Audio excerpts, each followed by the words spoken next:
Iginiit ni Senador Tito Soto sa kanyang privilege speech na hindi niya ipinasama ang e-libel sa Cybercrime Prevention Act of 2012 para gantihan ang mga kritiko niya sa internet.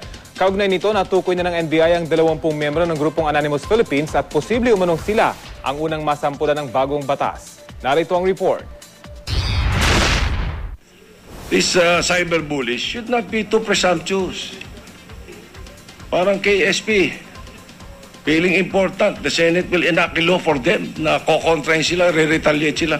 Excuse me, ha?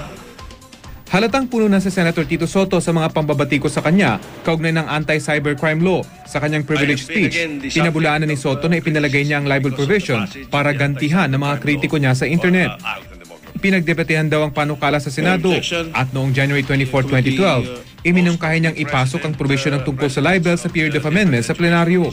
Nauna ito sa pangungutya sa kanya sa mga social networking sites noong Agosto at Setyembre dahil sa aligasyong kinopya raw niya ang ilang bahagi ng kanyang mga talumpati laban sa reproductive health bill sa isang blog nang wala di umanong paalam at pagkilala. Patunay daw na ang pagbungkahi sa online libel ay hindi para makaganti. Mr. President, the cyberbullying attacks I got was on August and September of 2012. Way beyond June 5. Natapos na sa Senado to. Inisa-isa pa ni Soto ang mga senador na naghain ng panukala simula noong July 2010. Hindi raw siya kasama sa Bicameral Conference Committee bago na isabatas ang anti-cybercrime law. Ayun, kaya po ako tumatayo to set the record straight. Para lumawak yung kaisipan ng mga iba nating mga kababayan na patuloy akong hinuhusgahan sa cyber community. Para dun sa mga paranoid at saka para dun sa mga maruruming isip. Kasi napakarami pong magagaling, responsible users ng ating cyberspace. Ngunit may mga ilan na talagang hindi ko maintindihan kung bakit nagkakaganon ng takbo ng kaisipan. Sa gitna nito, patuloy pa rin ang mga protesta laban sa ilang probisyon ng anti-cybercrime law.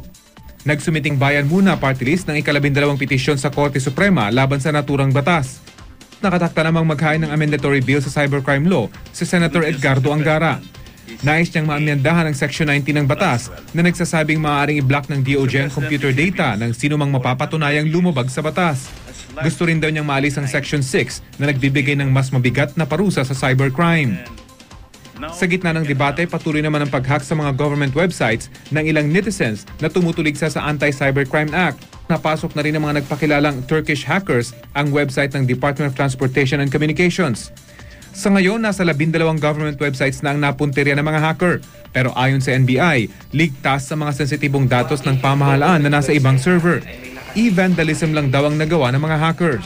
Dinedeface lamang yung mga website at wala silang nananakaw o nakukuhang mga importanteng dokumento, wala doon sa mga website natin yung mga confidential documents at mga information na iniingatan ng bawat ahensya ng gobyerno. Natukoy na raw ng NBI ang 20 miyembro ng grupong Anonymous Philippines. Sila raw ang posibleng masampulan ng bagong batas. Maaari raw ituring na illegal access ang e-vandalism na may parusang 6 hanggang 12 taong pagkakakulong.